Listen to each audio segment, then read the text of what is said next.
Bismillahirrahmanirrahim. Assalamualaikum warahmatullahi wabarakatuh.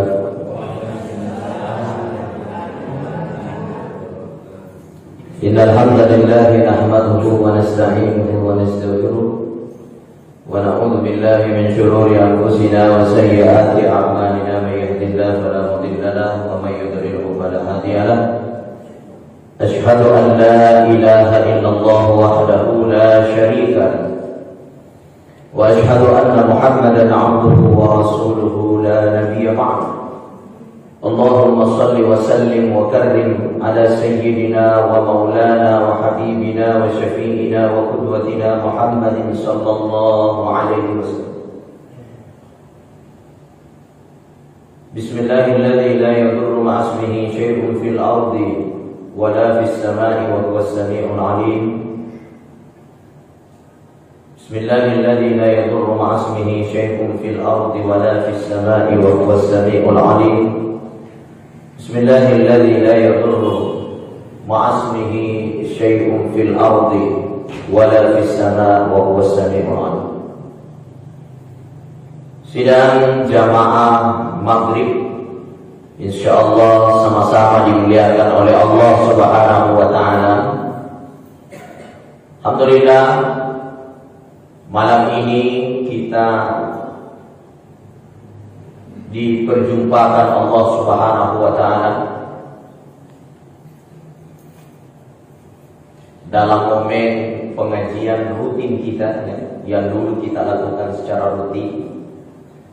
Namun ini pengajian pertama lagi untuk sesi pandemi COVID-19 ya.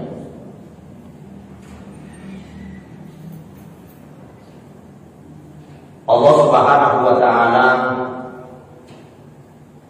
menjadikan segala sesuatu tidak ada yang sia-sia.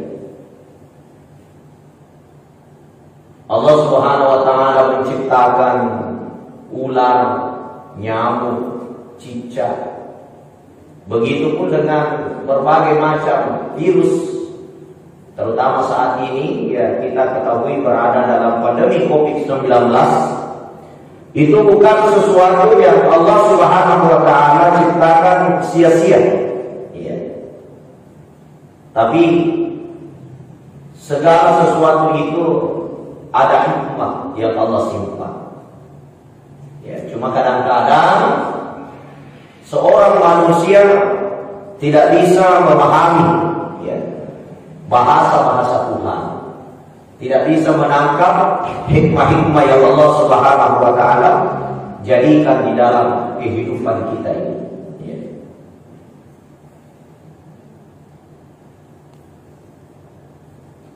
Nabiullah Musa alaihissalam.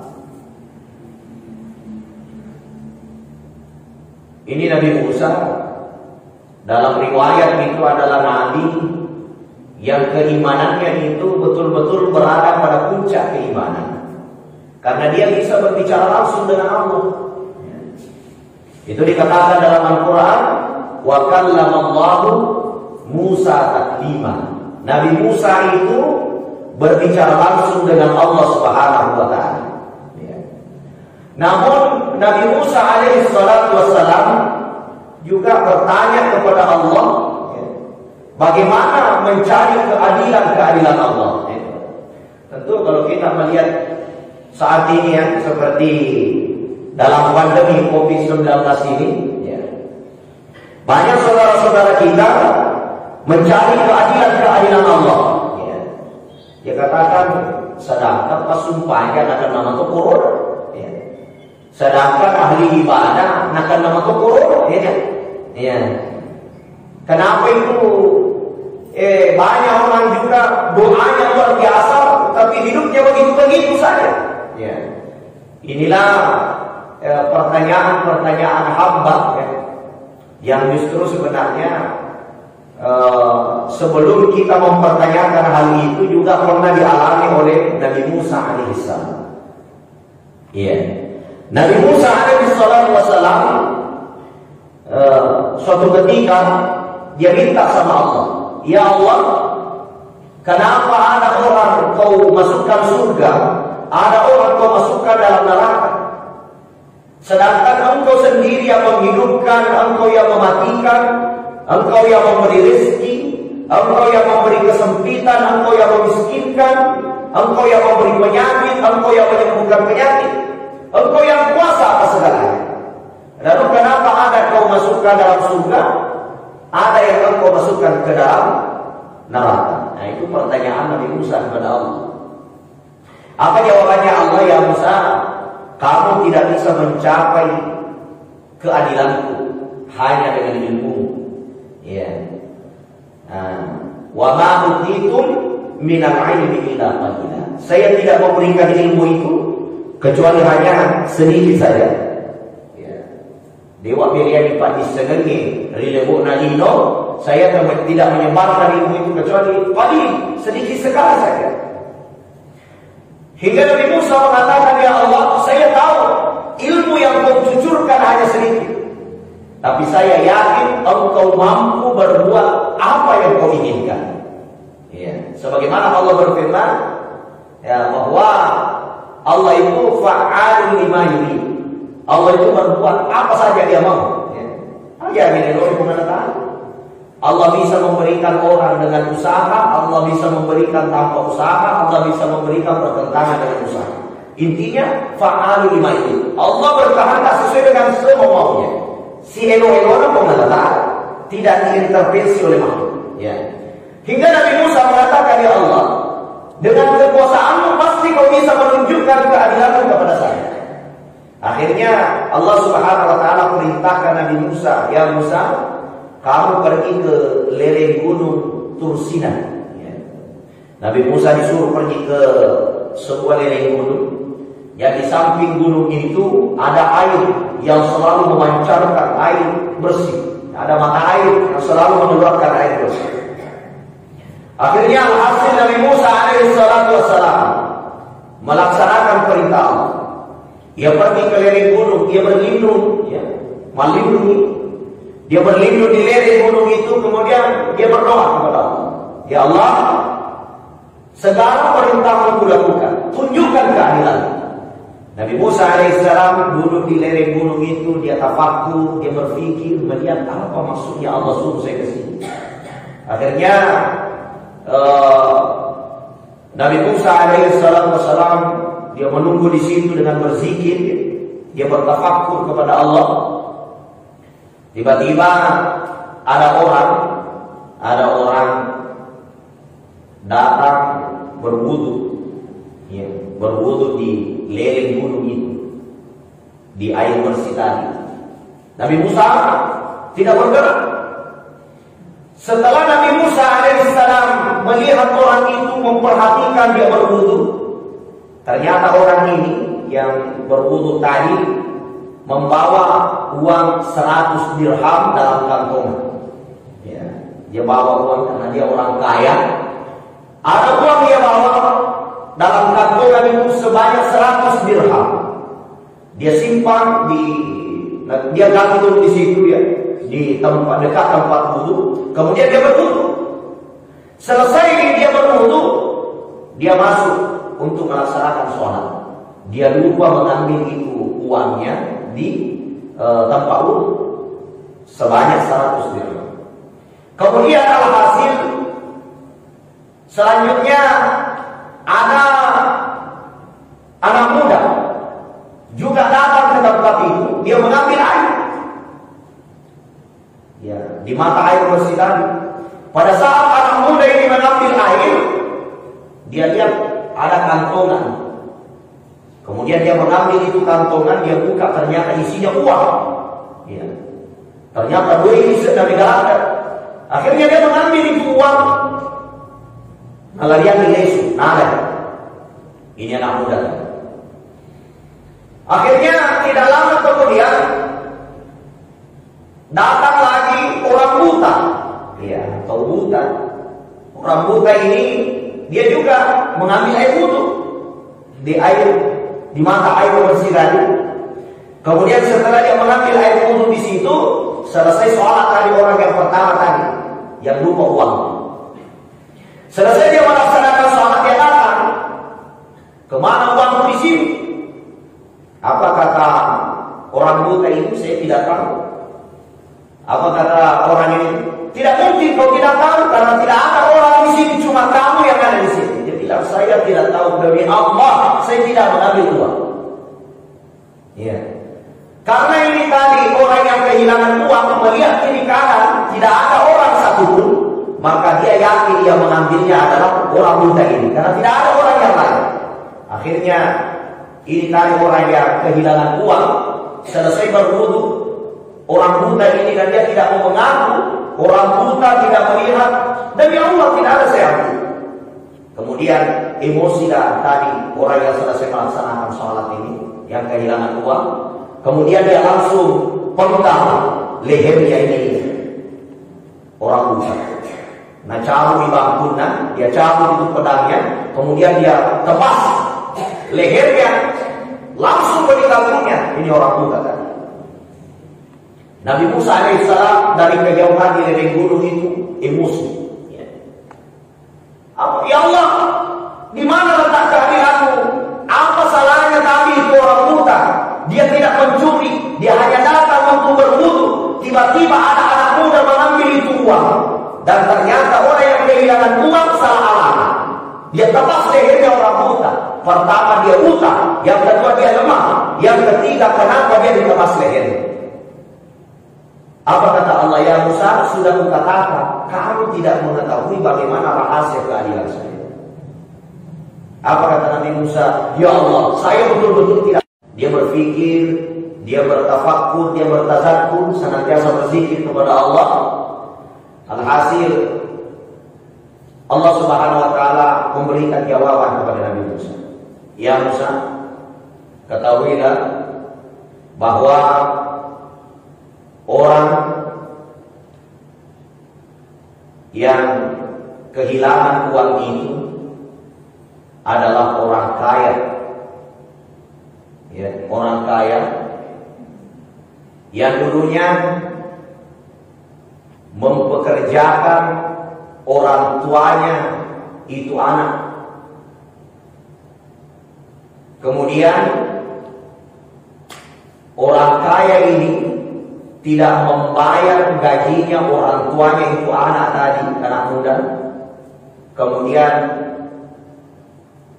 itulah sebabnya, karena dia zalim mempekerjakan orang tuanya itu anak, tidak dia bayar gajinya sebanyak 100 dirham sampai meninggal dunia orang tuanya itu anak.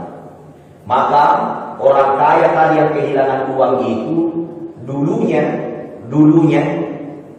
dia telah menzalimi orang tuanya itu anak, haknya itu anak sebagai ahli warisnya, mengambil uang orang tua itu sebanyak 100 dirham. Karena haknya anak yang anak. Lalu kenapa itu orang yang ditebas lehernya?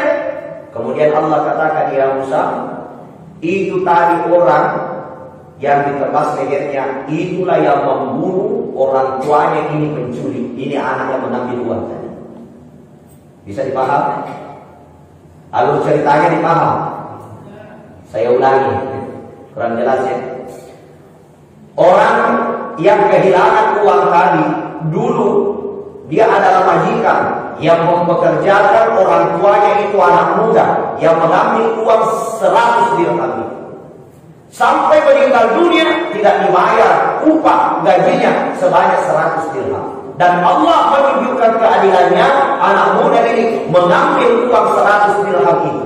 Lalu orang buta tadi, waktunya dulu sehat, dia yang membunuh orang tuanya ini anak, sehingga dia meninggal dunia sampai tidak dibayar upahnya. Maka dia meninggal dunia dibunuh oleh orang yang dicuri uangnya tadi. Penyebabnya adalah anak ini, gara-gara anak ini mengambil uang itu. Jadi alur cerita kehidupan manusia itu, Pak, Allah itu tidak tidur. La ta'khuzuhu sinatun wa la naum. Allah itu tidak pernah ngantuk wala naum, dan tidak pernah tidur. CCTV-nya Allah itu lebih jelas daripada CCTV apapun tercanggih di dunia. Dia karena tidur meletakkan, melihat apa yang kita lakukan, apa yang kita perbuat, apa yang kita sekecil zarah. Wa man ya'mal mithqala dzarratin khairan yarah, wa man ya'mal mithqala dzarratin syarran yarah. Sekecil zarah pun kebaikan yang kita lakukan itu semua diterobong oleh Allah, dimasukkan dalam catatan. Dan tiba masanya nanti, entah sebelum datangnya hari kiamat atau di dunia sudah dibalas oleh Allah Ta'ala. Tergantung bagaimana Allah mengatur keadilan untuk kita. Jadi pasti ada balasannya.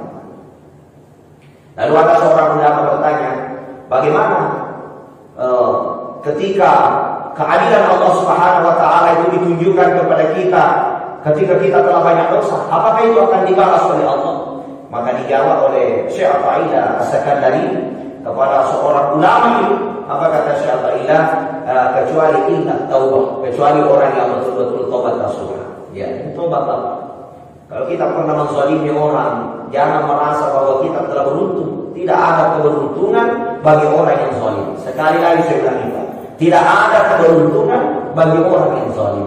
Kalau kita zalim, bukan hak tak kita ambil, tidak ada keberuntungan di situ. Tidak ada. Mak balu apa saya? Aku tanya dia nasi asli, mau kayak dipakai nasi asli lada itu, nasi itu kena luntur, nasi tidak luntur. Berapa modalnya? Paling modalnya 50.000. Siapa yang baru ini 500 ribu. Akhirnya nali tahu. Nah balik-balik. Ada apa buat? Pahala nak ciri. Bukan main 50 bisa modalnya 500 ribu baru. Coba. Akhirnya lesu dikasih modal ini. Nah ada dia rupiah. Apa yang terjadi? Dia bakal luar rumah negati bahani. Nanti dia cuma kena nabi agama nasi ini baik. Mungkin dia sudah memeluk tukar lagi. Akhirnya mau peri-peri lesu. Nasa bapak peri-peri lesu, lentuk bola yang lo tahu nasi ini baik. Dia cuci itu seharusnya. Ternyata luntur. Ada apa? Nan mereka saya. Pak pelik nasi ternyata kami asli. Dia coba pelik. Akhirnya karena dia tahu sendiri Pak, dia berdoa, ya Allah, tunjukkan keadilan. Para ilmuwan itu beda lagi Pak. Allah dengar ini doanya orang tersalim. Tiba-tiba mapari-pari lesu di Pak Balue, silap pokok tengah lalu. Buah mana lupa sampai mana. Ya, ditambah lagi motornya sudah rusak. Ditambah lagi lari ke rumah sakit, berapa biayanya? 5 juta. Untungnya berapa? 500.000. Tapi mega perundingan 5 juta untuk rumah sakit. Itu keadilan Allah tidak mungkin salah. Ya. Kenapa Allah tunjukkan hal itu?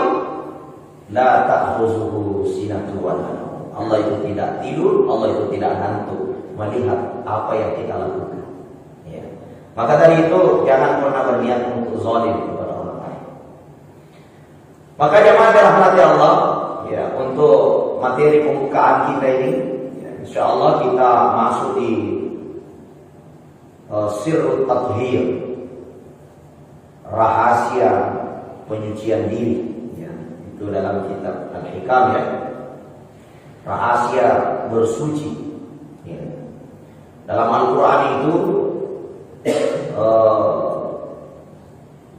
bersuci itu terdiri dari 3 bahasa, ya. Ada 3 kata dalam Al-Quran yang menjelaskan tentang bersuci. Yang pertama itu adalah an-nazafah, ya. Ada hadis biasa kita dengar, an-nazafatu minal iman. Ya, suci itu, bersih itu bahagian daripada iman. Ya. An-nazafah itu maknanya menurut ulama kita adalah membersihkan zahir. Itu namanya nazafah. Ya. Dipaci mandi, ya, mandi, bersihkan kotoran, ya, cuci najis yang ada pada diri kita, pada badan kita. Itu namanya nazafah. Ya. Kemudian ada namanya mensucikan jiwa, ya, mensucikan batin.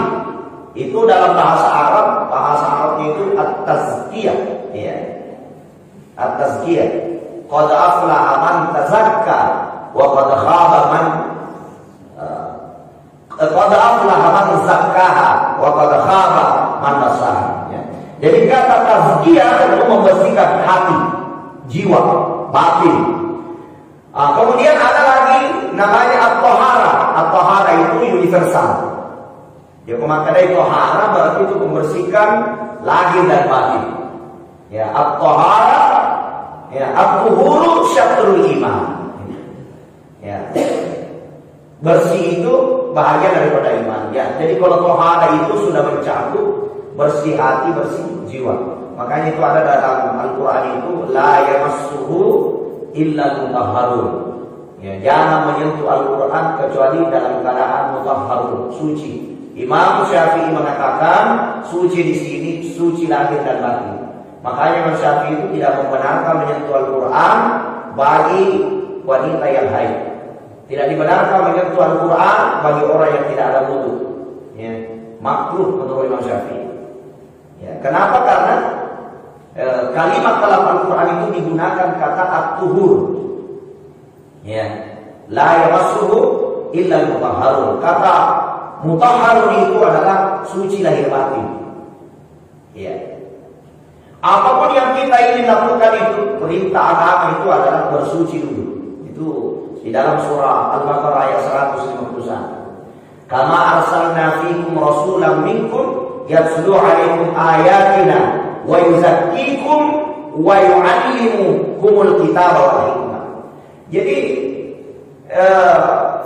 sebelum kita melaksanakan sholat, melaksanakan suatu pekerjaan atau menyentuh Al-Quran sekalipun, perintah yang ada dalam Al-Quran itu yang pertama itu wa yuzakkikum.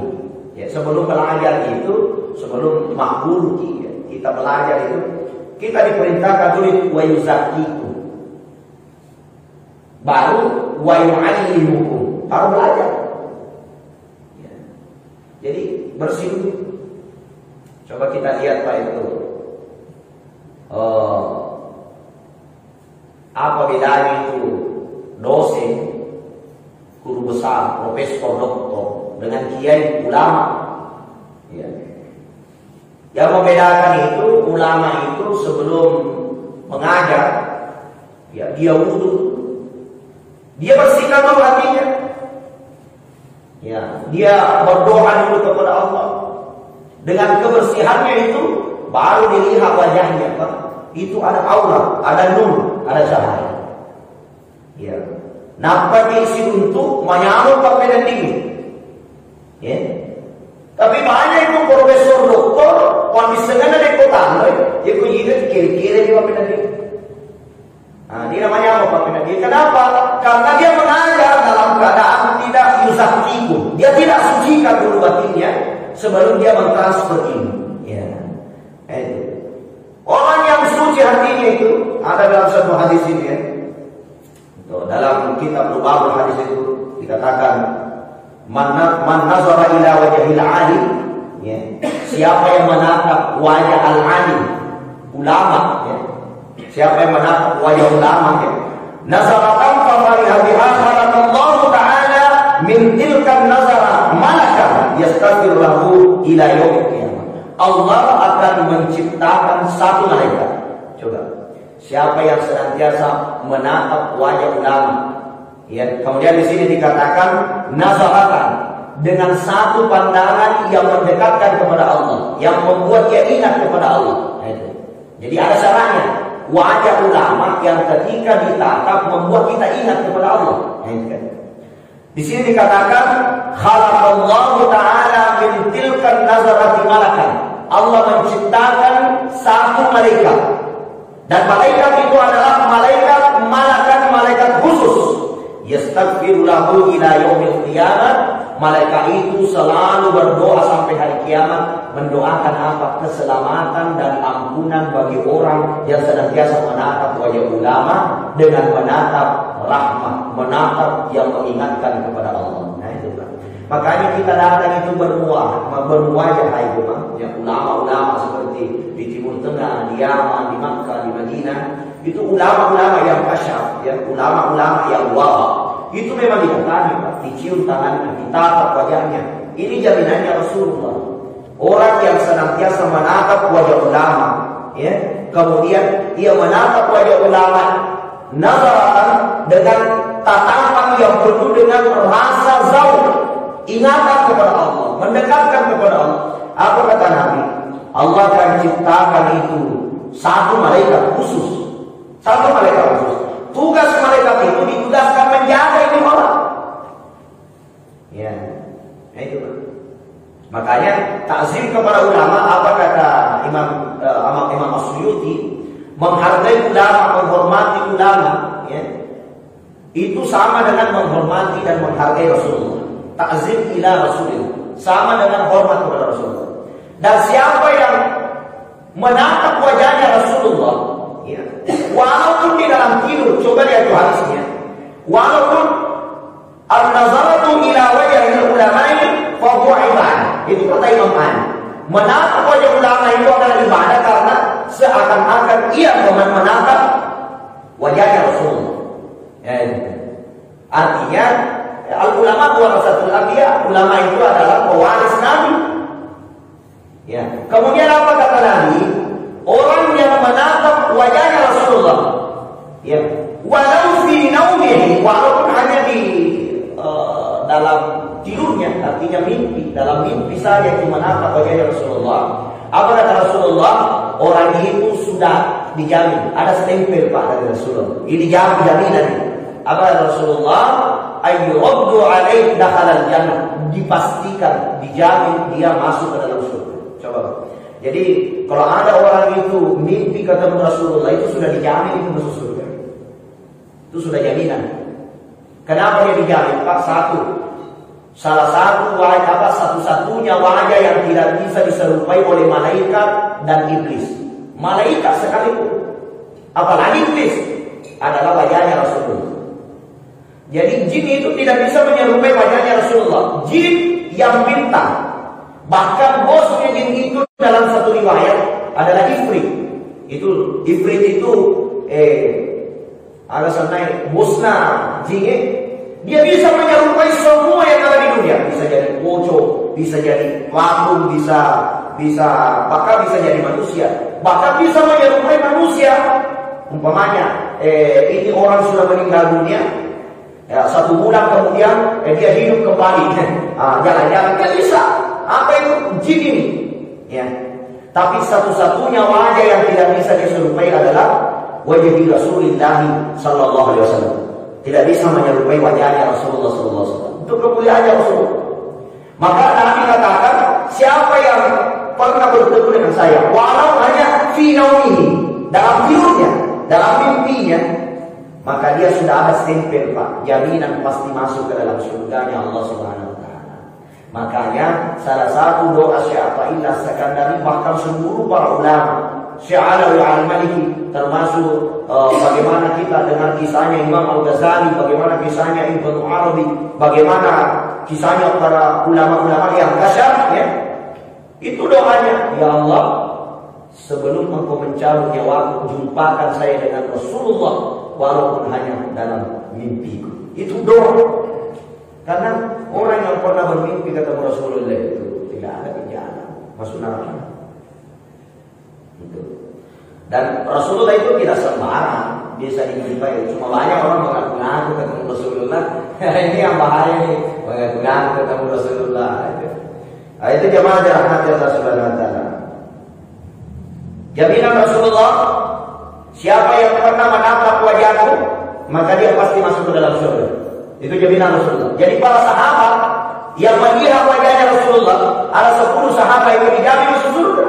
Kenapa? Karena dia menatap langsung wajahnya Rasulullah. Tapi orang yang tidak bertemu Rasulullah juga ada jaminan. Apa itu? Walau fi naumihi, walaupun hanya dalam mimpinya, dalam keadaan tidurnya. Jadi kita ini tetap punya peluang. Nah itu. Ada pernah tanya saya, Ustaz, kenapa paling itu Abu Lahab sama Abu Jahal dijamin masuk neraka? Padahal dia selalu melihat Rasulullah. Nah, bahkan dia selalu menatap wajahnya Rasulullah.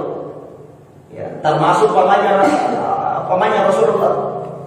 Abu Talib itu hidup bersama Rasulullah, makan bersama Rasulullah. Kenapa dia tidak Islam? Kenapa dia seperti Abu Jahal masuk neraka?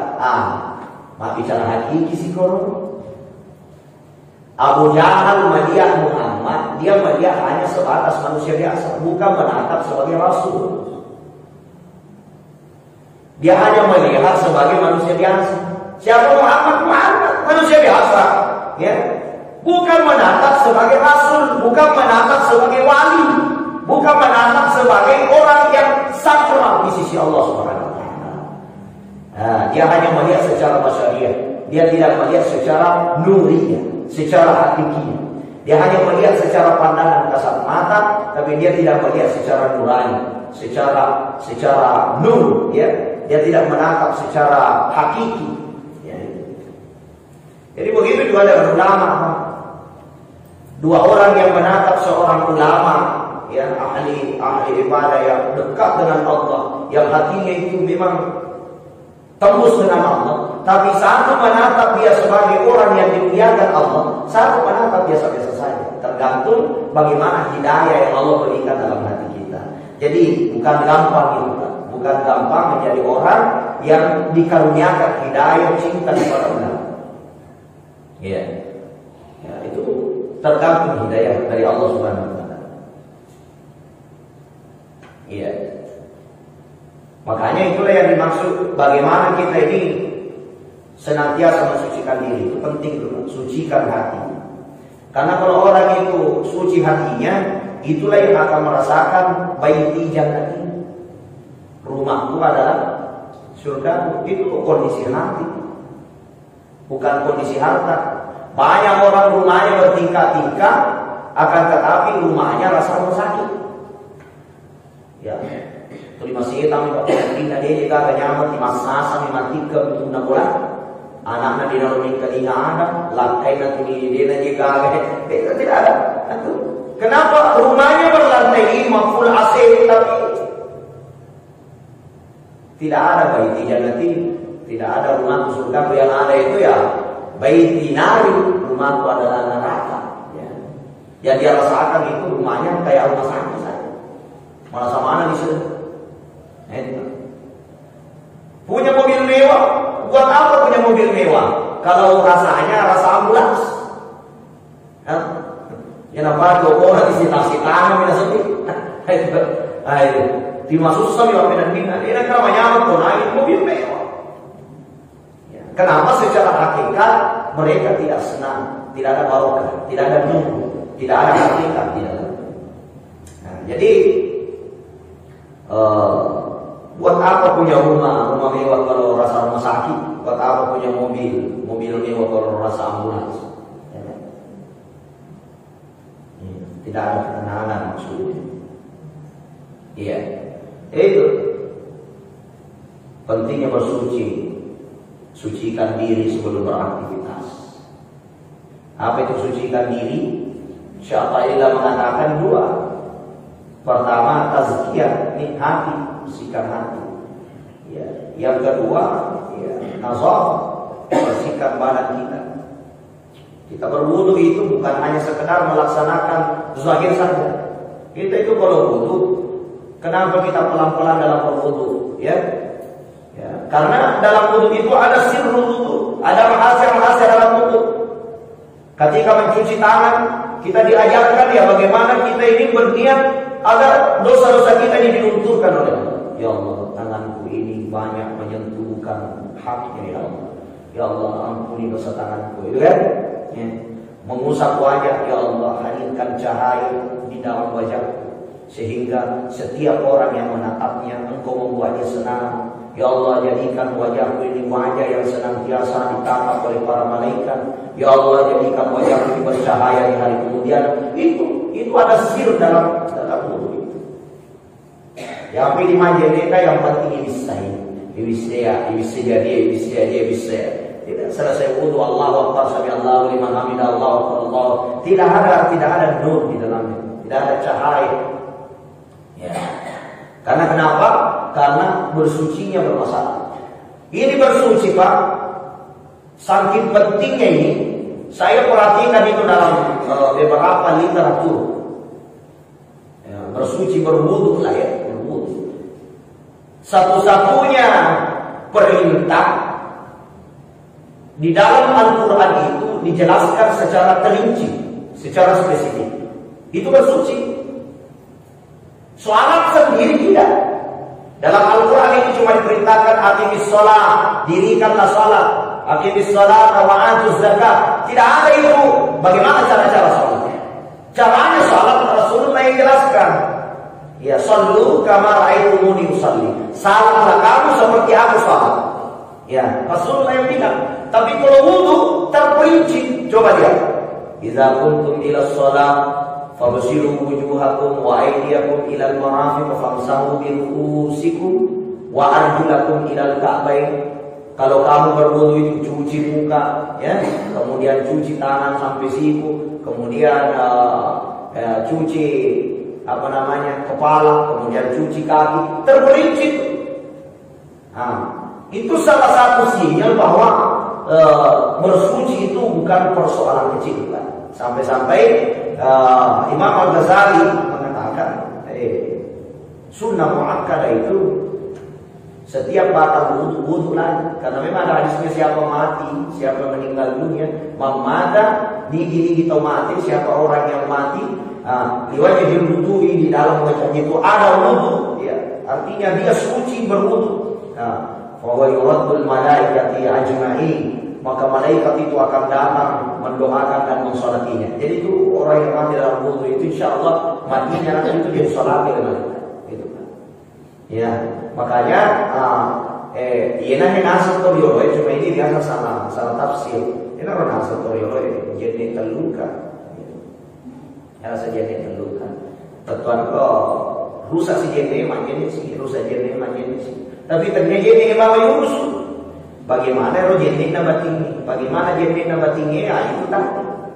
Bagaimana di setiap gerakan-gerakan wudu itu selalu ada konektivitas antara hamba dengan Tuhan. Ini wudu ini ada seorang profesor di Amerika itu, namanya Profesor Masaru Emoto. Bisa dicari-cari bukunya itu kan. Kalau biasa buka-buka di Google itu ada namanya Profesor Masaru Emoto itu. Ya, dia sebutkan itu di dalam karyanya itu, ya, karya ilmiahnya itu apa? Dia kaji itu tentang wudu, Pak.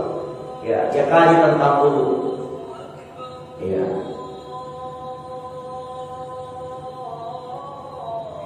Ya, udah masuk waktu ya. Lanjut sedikit lagi. Jadi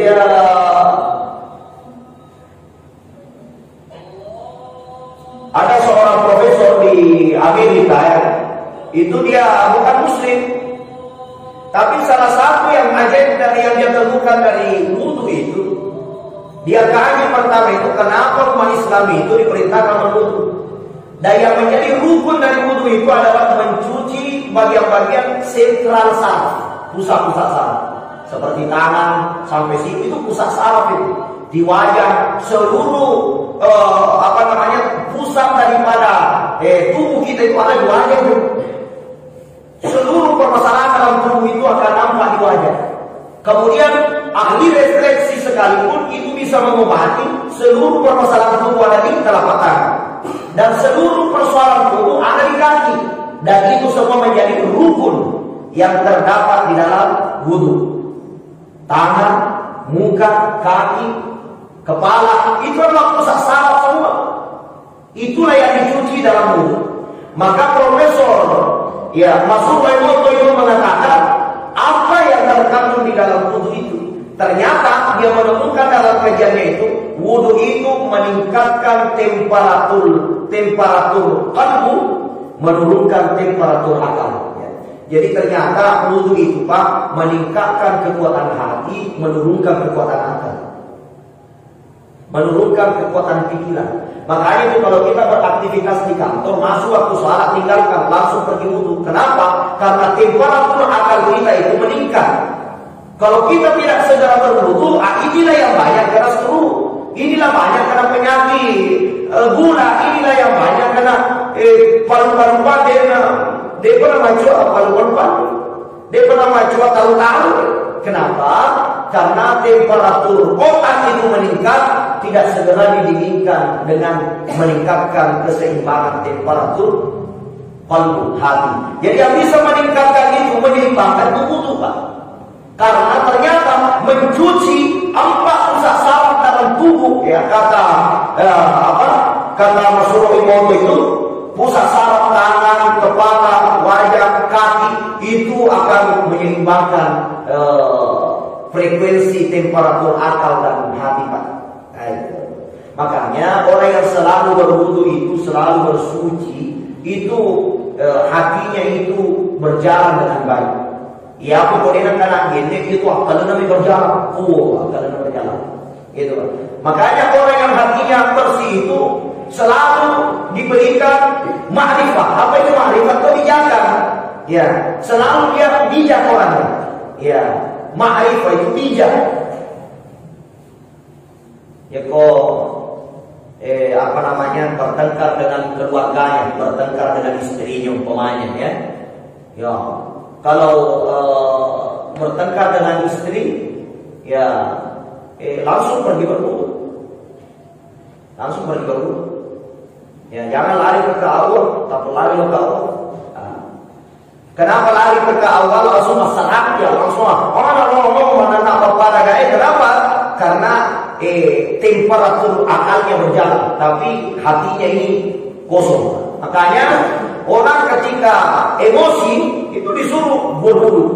Kalau dia sudah wudu, Pak, tenangkan hati. Kemudian tengah malam di waktu hening sholat hajat, sholat istikharah, minta petunjuk dari Allah. Sekalinya besoknya itu sudah mulai ada telepon ke Allah, tidak jadi kau bercerai. Pengantin baru ya. Pengantin baru dari pertengkaran itu hanya sarana menjadi pengantin baru. Tapi kalau tergesa-gesa terburu-buru langsung lari ke Allah, langsung mau bercerai dengan anak-anak, akhirnya suasana menjadi semakin rumit. Ya. Kenapa? Karena temperatur akalnya yang berjalan, tapi hatinya tidak berfungsi dengan baik. Makanya untuk menyeimbangkan itu disuruh tazkiyah, bersuci. Sucikan batin, sucikan badan. Secara zahirnya banyak berwudu setiap ada masalah. Kemudian selesai itu ya tentunya kita seimbangkan kesucian hati. Insya Allah ini akan menjadi solusi dalam kehidupan kita. Itulah kajian hakikat pada malam hari ini. Mudah-mudahan menjadi pencerahan bagi kita dan kita tetap membuka tanya jawab. Ini sirrul tathhir, rahasia bersuci. Ya, dan insya Allah selanjutnya nanti kita akan melanjutkan pengajian kita tentang hal ini. Ya, insya Allah siapa tahu ada yang mau bertanya, kita buka tanya jawab. Silakan. Mungkin 2 pertanyaan saja.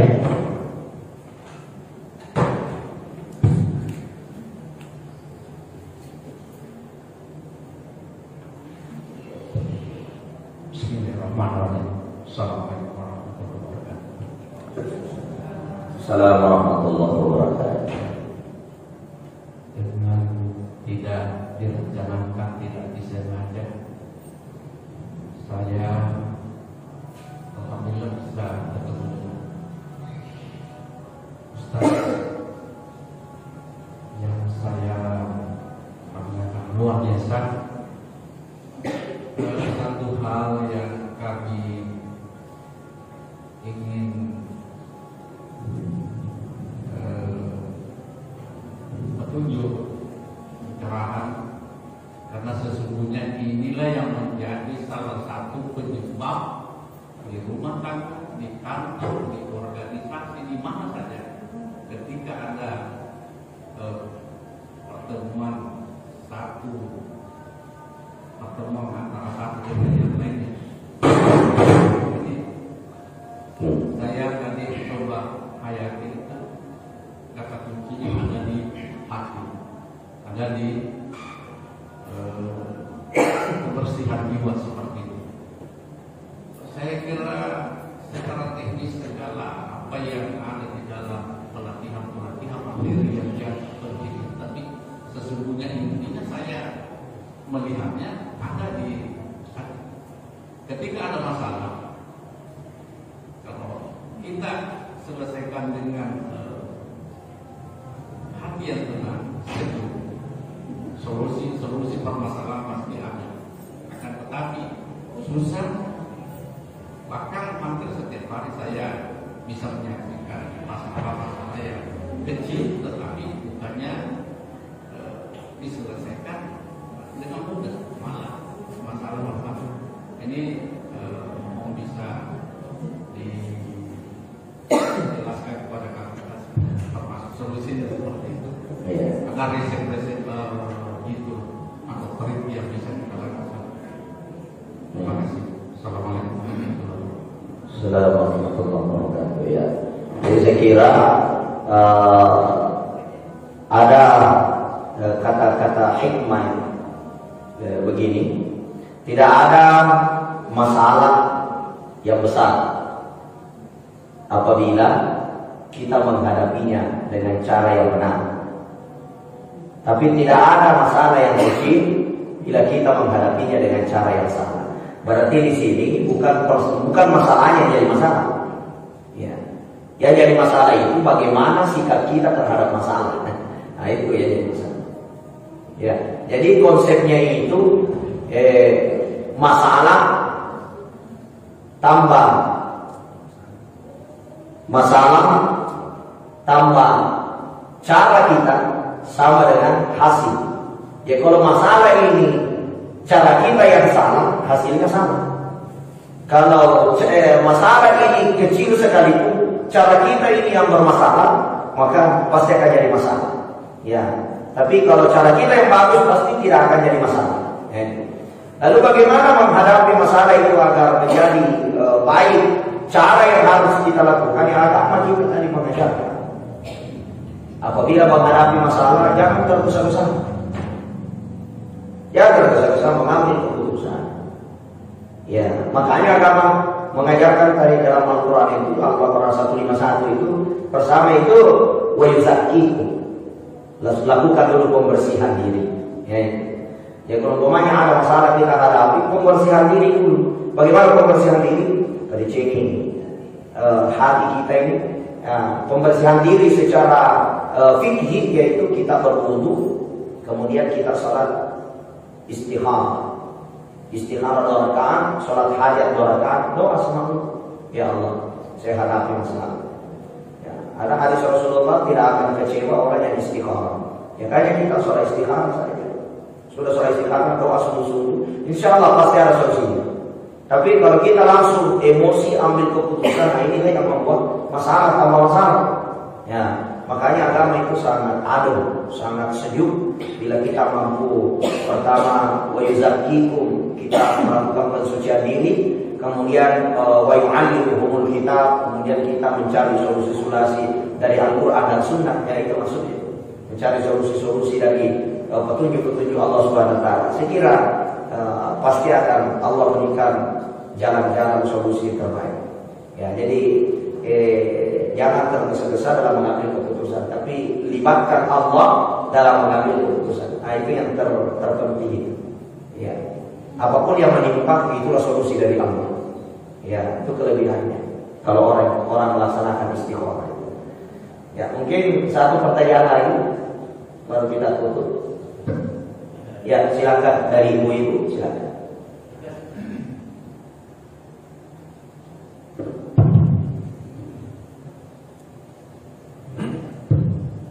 Bismillahirrahmanirrahim. Assalamualaikum warahmatullahi wabarakatuh. Assalamualaikum warahmatullahi wabarakatuh.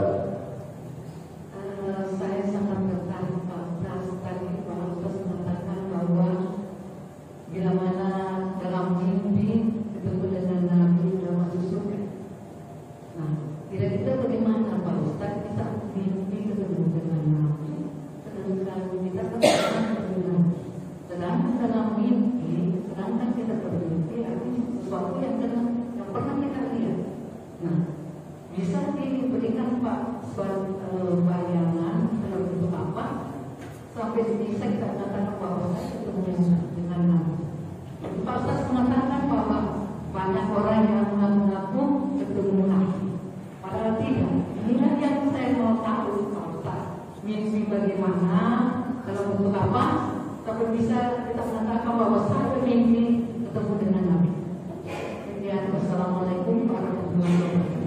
Assalamualaikum warahmatullahi wabarakatuh.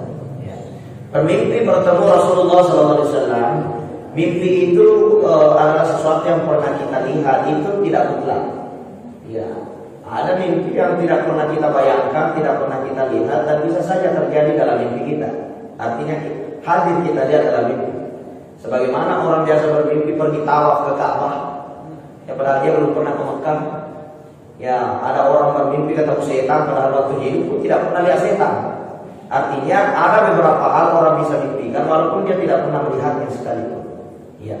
Dan Rasulullah Shallallahu Alaihi Wasallam tidak ada satupun orang yang memimpikan Rasulullah itu yang bisa menjelaskan bagaimana wajahnya Rasulullah. Itu ciri pertama. Karena Rasulullah SAW itu tidak akan pernah ada orang yang bisa membayangkan bagaimana wajahnya Rasulullah SAW. Sedangkan para sahabat ya, Utsman bin Affan, Abu Bakar As-Siddiq pernah ditanya bagaimana wajahnya Rasulullah. Dia katakan bila aku menatapnya, aku tidak bisa mengucapkan kata-kata apa-apapun, begitu mulianya wajahnya Rasulullah. Entah wajahnya Rasulullah bercahaya atau entah wajahnya Rasulullah itu memang sesuatu yang menyilaukan bagi pandangan manusia, sehingga para sahabat yang menyaksikan langsung itu tidak bisa menceritakan bagaimana itu indahnya wajahnya Rasulullah SAW. Maka orang yang bermimpi bertemu Rasulullah itu ciri pertama itu tidak bisa menjelaskan bagaimana keindahan wajahnya Rasulullah. Ya, kalau ada yang bilang ketemu Rasulullah begini wajahnya, begini wajahnya, itu tanda-tanda mengada-ngada itu. Ya. Nah, itu yang pertama itu. Kemudian yang kedua, kalau memang bermimpi bertemu Rasulullah, demi Allah mimpi bertemu Rasulullah Shallallahu Alaihi Wasallam itu tidak akan pernah diserupai oleh makhluk apapun, tidak bisa diserupai oleh apapun. Dan orang yang bertemu dengan Rasulullah dalam mimpinya, dia adalah hak. 3 kali diulangi Rasulullah itu dalam satu hadis. Hadza haqqun, haqqun wa haqqun. Itu adalah perkara yang hak, perkara yang benar, benar dan benar. Tidak mungkin salah. Jadi kalau ada orang itu betul-betul mimpi ketemu Rasulullah, ketemu Rasulullah, artinya dia telah mimpi yang benar. Ya, tidak ada yang bisa bisa menciplak atau itu memalsukan itu. Kalau memang betul dia mimpi ketemu Rasulullah, kecuali kok balik yang mengucapkan. Itulah tadi yang saya maksud. Dia mengaku-ngaku saja. Adalah orang yang sebenarnya tidak pernah mimpi ketemu Rasulullah, tapi mau dikira dia orang hebat, dia bilang saya sudah pernah bermimpi ketemu Rasulullah. Karena kenapa ada ucapan Imam Ali itu, siapa yang bermimpi ketemu Rasulullah ikuti dia walaupun mereka adalah orang yang sangat bodoh. Nah, itu. Orang bodoh, orang gila pernah mimpi ketemu Rasulullah, ikuti dia. Itu petunjuk Imam Ali radhiyallahu anhu. Sahabat yang paling cerdas dan bijak dan menantunya Rasulullah sallallahu alaihi wasallam. Ya, artinya apa? Bermimpi bertemu Rasulullah itu bukan persoalan gampang.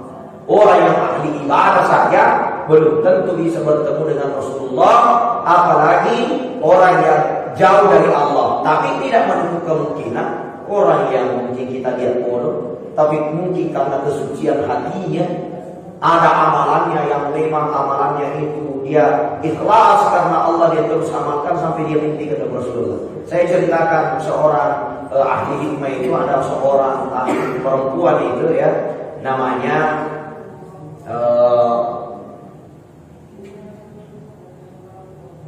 Zintil Awad, yaitu seorang sufi. Zintil Awad itu seorang wanita yang kerjanya jual kue. Tapi setiap dia pergi ke pasar menjual kue, dia buang itu gulanya kuenya di suatu tempat di mana banyak semut. Setiap pagi dia lakukan itu. Ya, apa niatnya? Saya niat sedekah kepada semut. Ya. Dengan amalannya ini ternyata itu diterima oleh Allah. Ya, dibandingkan dengan amalan sholatnya, puasanya, itu lebih diterima. Kenapa? Karena ternyata ini tidak pernah dia ceritakan kepada orang lain. Inilah yang paling ikhlas. Sedangkan sholatnya, puasanya masih banyak niat yang lain. Pergi ke masjid hanya karena ingin lihat Ustaz Asmar yang begitu ganteng. Akhirnya ya ibadahnya itu ya. Jadi niatnya datang ke masjid belum biasa ahli ibadah dan sebagainya. Ustaz pun begitu, banyak dia diterima ibadahnya. Karena ya mina seneng nama tidur dulu masjid karena belum biasa ahli ibadah. Apa sampainya bila taruh makasih lalu laguna, kenapa mau dianggap hewannya kali kasih kalau mengelola lagu-lagu jadi ibadahnya itu nilainya itu belum tentu ada di sisi Allah. Makanya para ustaz itu harus banyak-banyak istighfar karena kemungkinan mereka lebih banyak tidak diterima ibadahnya daripada makmum yang ada di belakang. Ya, jadi saya kira inilah yang saya ambil sebagai pengisi waktu. Mudah-mudahan Allah memberikan manfaat. Kita lanjutkan di pertemuan selanjutnya karena kita sudah masuk di waktu Isya. Wabillahi taufiq wa sa'adah. Hadanallahu wa iyyakum ila sabilis salam. Assalamualaikum